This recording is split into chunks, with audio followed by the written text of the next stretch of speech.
Massy favori, oui, j'ai ce ressenti-là aussi. Pourquoi ? Parce que j'ai commencé à vous en parler.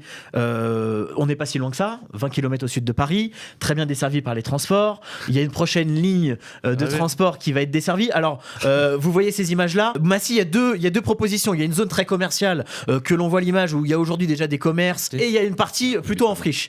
C'est ça qui me semble tenir aujourd'hui la route parce que proximité est aussi bien desservie par les transports. Pour en revenir à Ris-Orangis, on en a beaucoup parlé, vous en avez beaucoup parlé dans l'after récemment. J'en ai parlé il y a de ça 2 jours avec le Paris Saint-Germain. Ce dossier semble pas définitivement mis de côté, mais moins envisagé parce que il est plus loin. Parce qu'il est plus loin, moins bien desservi. Donc plutôt Massy, mais l'idée de quitter le parc, de toute façon, l'emporte honnêtement. Ça reste bien envisagé, pour être clair, même si, à contre-cœur, et ça revient dans la voix de tous les salariés du club, c'est embêtant, voilà, c'est difficile. Couper le cordon, c'est pas évident.